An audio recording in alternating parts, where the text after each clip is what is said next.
Number 3. And yet it was not a dream, but actual, indubitable fact. Should I be telling the story if it were not?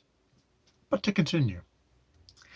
It was late, about 9 o'clock, before I reached the arcade, and I had to go into the Crocodile room by the back entrance, for the German had closed the shop earlier than usual that evening. Now, in the seclusion of the domesticity, he was walking about in a greasy old frock coat, but he seemed 3 times as pleased as he had been in the morning. It was evident that he had no apprehensions now, and that the public had been coming many more. The mutter came out later, evidently to keep an eye on me. The German and the mutter frequently whispered together. Although the shop was closed, he charged me a quarter ruble. What an unnecessary exactitude. You will every time pay, the public will 1 ruble, and you 1/4 pay, for you are the good friend of your good friend, and I a friend respect. Are you alive? Are you alive, my cultured friend? I cried, as I approached the crocodile, expecting my words to reach Ivan Matrovitch from a distance and to flatter his vanity. Alive and well, he answered, as though from a long way off, from under a bed, though I was standing close beside him. Alive and well, but what of that? What of latter? How are things going? As though purposely not hearing the question, I was just beginning with a sympathetic haste to question him about how he was, what it was like in the crocodile, and what, in fact, there was inside a crocodile. Both friendship and a common civility demanded this, but with capricious annoyance he interrupted me. How are things going? He shouted, in a shrill and on this occasion particularly revolting voice, addressing me peremptorily, as usual. I described to him my whole conversation with Timothy Semovitch, down to the smallest detail. As I told my story, I tried to show my resentment in my voice.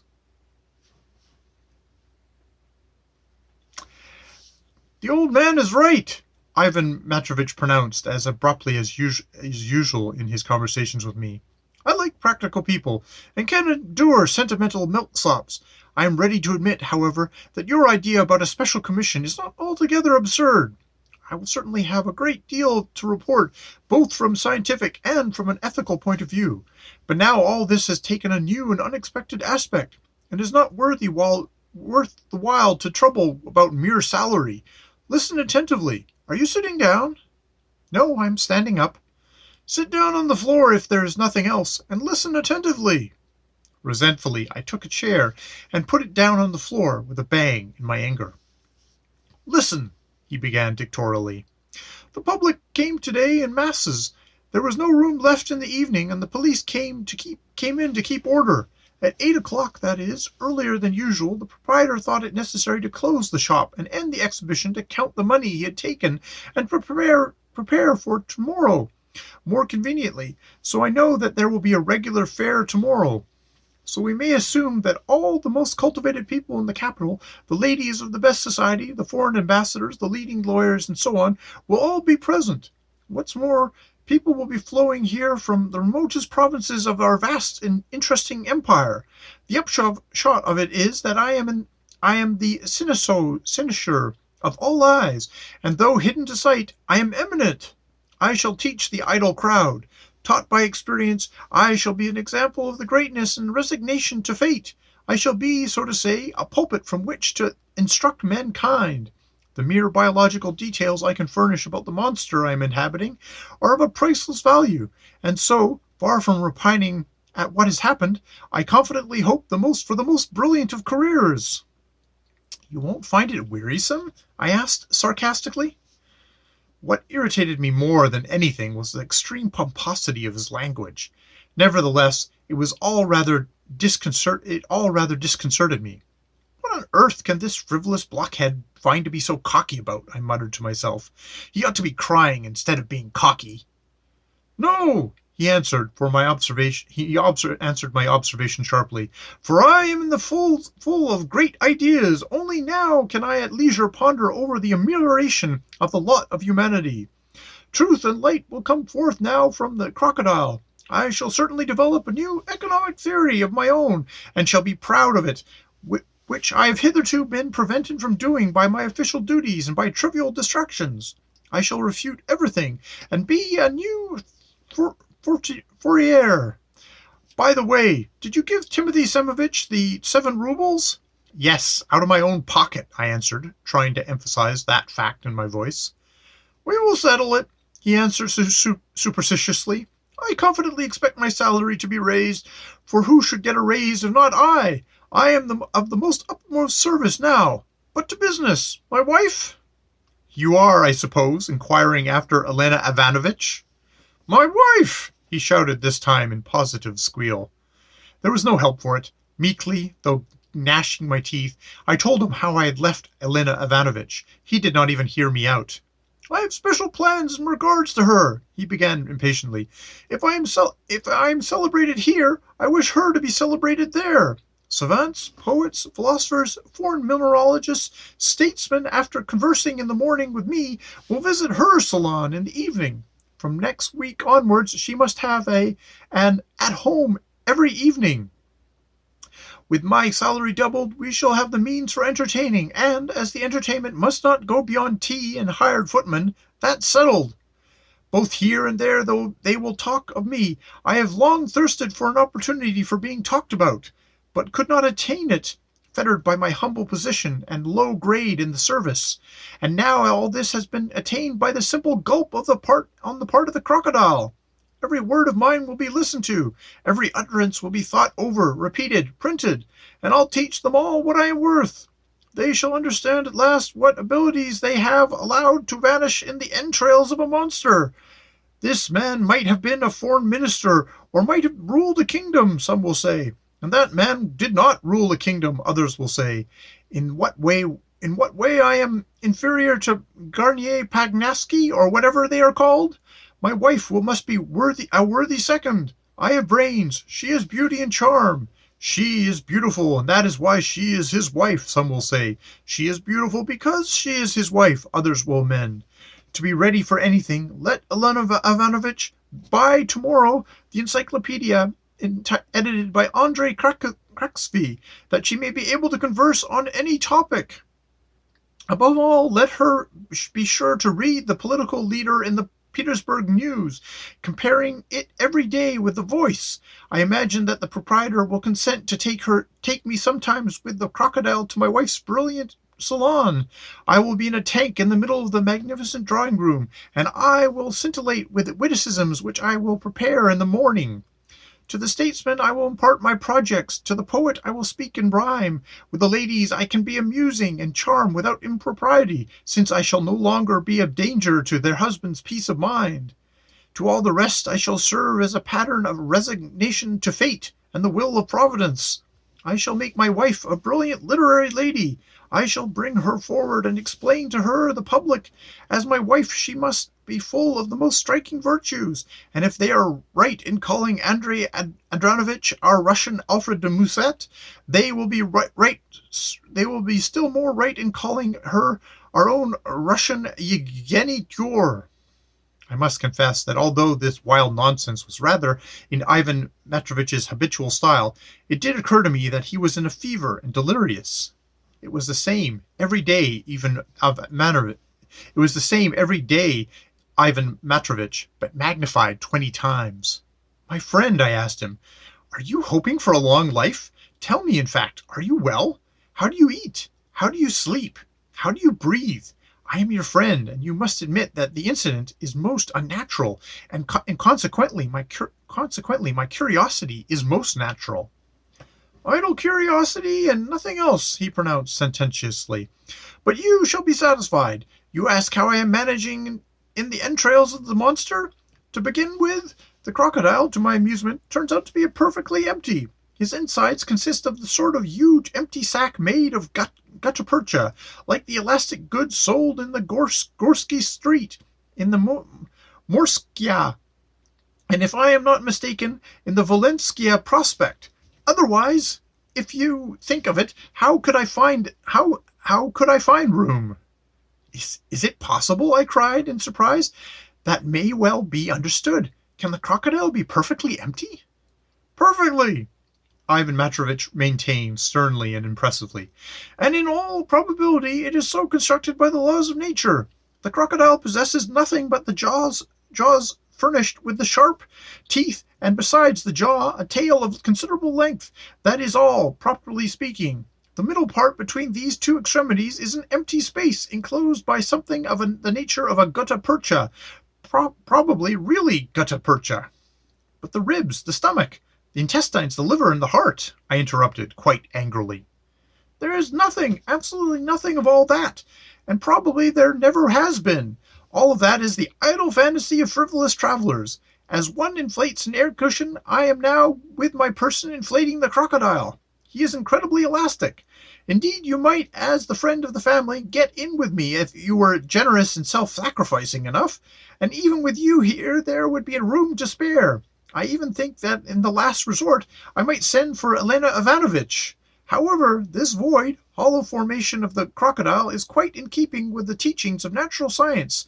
If, for instance, one had to construct a new crocodile, the question would naturally present itself. What is the fundamental characteristic of the crocodile? The answer is clear: to swallow human beings. How is one, in constructing the crocodile, to secure that he should swallow people? The answer is clearer still: construct him hollow. It was settled by the physics long ago that nature abhors a vacuum. Hence the inside of a crocodile must be hollow so that it may abhor the vacuum, and consequently swallow and so fill itself with anything that it can come across. And that is the sole rational cause why every crocodile swallows men. It's not the same in the construction of man. The emptier a man's head is, for instance, the less he feels the thirst to fill it, and that is the one exception to the general rule. It is all that is clear as day to me now. I have deduced it by my own observations and experience, being, so to say, in the very bowels of nature, in its retort, listening to the throbbing of its pulse. Even etymology supports me, for the very word crocodile means veracity. Crocodillo, is evidently an Italian word, dating perhaps from the Egyptian pharaohs, and evidently derived from the French word croquer, which means to eat, to devour, in general to absorb nourishment. All these remarks I intend to deliver as my first lecture in Elena Ivanovitch's salon when they take me there in the tank. My friend, oughtn't you at least take some purgative? I cried involuntarily. He is in a fever, He is feverish, I repeated to myself in alarm. Nonsense, he answered contemptuously. Besides, in my present position it would be most inconvenient. I knew, though, that you would be sure to talk of medicine. I knew, though, that you would be sure to talk of taking medicine. But, my friend, how do you take food now? Have you dined today? No, but I am not hungry, and most likely I shall never take food again. And that, too, is quite natural. Filling the whole interior of the crocodile, I make him feel always full. Now he needs not be fed for some years. On the other hand, nourished by me, he will naturally impart to me all the vital juices of his body. It is the same as with some accomplished coquettes, who embed themselves and their whole persons for the night in raw steak, and then, after their morning baths, are fresh, supple, buxom, and fascinating. In that way, nourishing the crocodile, I myself obtain nourishment from him. Consequently, we mutually nourish one another. But, as it is difficult even for a crocodile to digest a man like me, he must, no doubt, be conscious of a certain weight in his stomach, an organ which he does not however, possess, and that is why, to avoid causing the creature suffering, I do not often turn over, and although I could turn over, I do not so from humanitarian motives. This is the one drawback of my present position. And in an allegorical sense, Timothy Semovich was right in saying that I was lying like a log. But I will prove that even lying like a log, nay, that only lying like a log, one can revolutionize the lot of mankind. All the great ideas and movements of our newspapers and magazines have evidently been the work of men who were lying like logs. That is why they call them divorced from the realities of life. But what does it matter? They're saying that. I am constructing now a complete system of my own. And you wouldn't believe how easy it is. You only have to creep into a secluded corner or into a crocodile, to shut your eyes, and you immediately devise a perfect millennium for mankind. When you went away this afternoon, I set to work at once and have already invented 3 systems. Now I am preparing the 4th. It is true that at first one must refute everything that has gone before, but from the crocodile it is so easy to refute it. Besides, it all becomes clearer, seen from the insides of the crocodile. There are some drawbacks, though small ones, in my position, however. It is somewhat damp here, and covered with a sort of slime. Moreover, there's a smell of Indian rubber, like the smell of my old galoshes. That is all. There are no other drawbacks. Ivan Matrovitch, I interrupted. Oh, this is a miracle in which I can scarcely believe. And can you intend never to dine again? What trivial nonsense you are troubling about, you thoughtless, frivolous creature! I talk to you about great ideas, and you understand that I am sufficiently nourished by the great ideas which light up the darkness in which I am enveloped. The good-natured proprietor has, however, after consulting the kindly mother, decided with her that they will every morning insert into the monster's jaw a bent metal tube, something like a whistle pipe, by means of which I can absorb coffee or broth with bread soaked in it. The pipe has already been bespoken in the neighborhood, but I think this is superfluous luxury. I hope to live at least 1,000 years. If it is true the crocodile lived so long, which, by the way, good thing I thought of it, you had better look up in some natural history tomorrow and tell me, for if I may have been mistaken, and mixed it up with some excavated monster. There is only one reflection rather troubles me. As I am dressed in clothes and have boots on, the crocodile can obviously not digest me. Besides, I am alive, and so am opposing the process of digestion with my whole will power. For you can understand that I do not wish to be turned into what all nourishment turns into, for that would be too humiliating for me. There is one thing I am afraid of. In 1,000 years the cloth of my coat, unfortunately of Russian make, may decay, and then, left without clothing, I might perhaps, in spite of my indignation, begin to be digested, and though by day nothing would induce me to allow it, at night in my sleep, when a man's will deserts him, I may be overtaken by the humiliating destiny of a potato, a pancake, or veal. Such an idea reduces me to fury. This alone is the argument for the revision of the tariff and the encouragement of the importation of English cloth, which is stronger, and so will withstand nature longer when one is swallowed by a crocodile. At the first opportunity I will impart this idea to some statesman, and at the same time to the political writers of our Petersburg dailies. Let them publish it abroad. I trust this will not be the only idea they will borrow from me. I foresee that every morning a regular crowd of them, provided with quarter rubles from the editorial office, will be flocking round me to seize my ideas on the telegrams of the previous day. In brief, the future presents itself to me in the rosiest of lights. Fever, fever, I whispered to myself. My friends and my freedom? I asked, wishing to learn his views thoroughly. You are, so to speak, in prison. Well, every man has a right to the enjoyment of freedom. You are a fool, he answered. Savages love independence. Wise men love order. And if there is no order... Ivan Petrovitch, spare me, please. Hold your tongue and listen, he squealed, vexed at my interrupting him.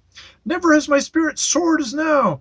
In my narrow refuge there is only one thing I dread, the literary criticism of the monthlies and the hiss of our satirical papers. I am afraid that thoughtless visitors, stupid and envious people, and the nihilists in general may turn me into ridicule. But I will take measures. I am impatiently awaiting the response of the public tomorrow, and especially the opinion of the newspapers. You must tell me about the papers tomorrow. Very good. Tomorrow I will bring a perfect pile of papers with me. Tomorrow is too soon to expect reports in the newspapers, for it will take 4 days for it to be advertised. But from today come to me every evening by the back way through the yard. I am intending to employ you as my secretary. You shall read the newspapers and magazines to me. I will dictate to you my ideas and give you commissions. Be particularly careful not to forget the foreign telegrams. Let all the European telegrams be here every day. But enough. Most likely you are sleepy by now. Go home and do not think about what I said just about criticisms. I am not afraid of it, for the critics themselves are in a critical position. One only has to be wise and virtuous, and one will certainly get to a pedestal. If not Socrates, then Diogenes, or perhaps both of them together. That is my future role among mankind. So frivolously and boastfully did Ivan Matrovitch hasten to express himself before me, like feverish, weak-willed women, who, as we are told by the proverb, cannot keep a secret.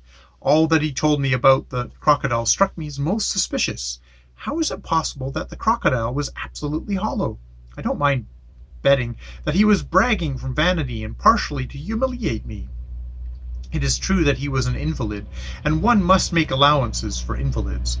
But I must frankly confess, I never could endure Ivan Matrovitch. I have been trying to tell all my life from a child up to escape from his tutelage, and I've not been able to.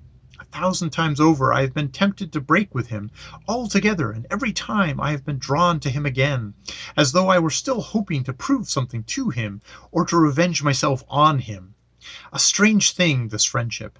I can positively assert that 9/10 of my friendship for him was made up of malice. On this occasion, however, we parted with genuine feeling. "Your friend very clever man," the German said to me in an undertone as he moved to see me out. He had been listening all the time attentively to our conversation. "Apropos," I said, "while I think of it, how much would you ask for your crocodile in case anyone wanted to buy it?" Ivan Petrovitch, who had heard the question, was waiting with curiosity for the answer. It was evident that he did not want the German to ask too little. Anyways, he cleared his throat in a peculiar way on hearing my question. At first the German would not listen. He was positively angry. No one will dare own my own crocodile to buy," he cried furiously, and turned as red as a boiled lobster. "Me not want to sell the crocodile. I would not for the crocodile $1,000,000 take. I took $130 from the public today, and I shall tomorrow take 10,000 take, and then 100,000 every day I shall take. I will not him sell." Ivan Matrovitch positively chuckled with satisfaction. Controlling myself, for I felt it was a duty to my friend, I hinted coolly and reasonably to the crazy German that his calculations were not quite correct, that if he makes 100,000 every day, all Petersburg will have visited him in 4 days, and then there will be no one left to bring him rubles, that life and death are in God's hands, and that the crocodile may burst, or Ivan Petrovitch may fall ill and die, and so on, and so on. The German grew pensive. "I will him drops from the chemist get," he said, after pondering, "and will save your friend, that he die not." "Drops are all very well," I answered, "but consider, too, that the things may get into the law courts. Ivan Petrovitch's wife may demand the restitution of her lawful spouse. You are intending to get rich, but do you intend to give Elena Ivanovitch a pension?" "No, me not intend," said the German in stern decision. "No, we not intend," said Mutter, with positive malignancy. "And so would it not be better for you to accept something now, at once, a secure and solid though moderate sum, than to leave things to chance? I ought to tell you that I am inquiring simply from curiosity." The German drew the Mutter aside to consult with her in a corner where they stood a case with the largest and ugliest monkey of his collection. "Well, you will see," said Ivan Petrovitch. As for me, I was at that moment burning with a desire, first to give the German a thrashing, next to give the Mutter an even sounder one, and thirdly to give even Matrovitch the soundest thrashing of all for his boundless vanity. But all this paled beside the answer of the rapacious German. After consultation with the Mutter, he demanded for his crocodile 50,000 rubles in bonds of the last Russian loan, with lottery voucher attached, a brick house in the Gorhovy Street, with a chemist's shop attached, and, in addition, the rank of a Russian colonel. You see, Ivan Matrovitch cried triumphantly. "I told you so. Apart from this last senseless desire for the rank of colonel, he is perfectly right. for he fully understands the present value of the monster he is exhibiting, the economic principle before everything." "Upon my word," I cried furiously to the German, "but what should you be make? But what should you be made a colonel for? What exploit have you performed? What service have you done? In what way have you gained military glory? You're really crazy." "Crazy?" cried the German, offended. "No, a person very sensible, but you very stupid. I have a colonel deserved for that. I have a colonel deserved for that. I have a crocodile shown in him, a living Hothrav sitting. And a Russian can a crocodile not show, and live, and a live Hothrav in him sitting. Me extremely clever man, and much wish colonel to be." "Well, goodbye then, Ivan Matrovitch," I cried, shaking with fury, and I went out of the crocodile room at almost a run. I felt that in another minute I could not have answered for myself. The unnatural expectations of these two blockheads were insupportable. The cold air refreshed me and somewhat moderated my indignation. At last, after spitting vigorously 15 times on each side, I took a cab, got home, undressed, and flung myself into bed. What vexed me more than anything was my having become his secretary. Now I was to die of boredom, there every evening, doing the duty of a true friend. I was ready to beat myself for it, and I did, in fact, after putting out the candle and pulling up my bedclothes, punching myself several times on the head and various parts of my body. That somewhat relieved me, and at last I fell asleep fairly soundly. In fact, for I was very tired. All night long I could dream of nothing but monkeys, but towards morning I dreamt of Elena Ivanovitch.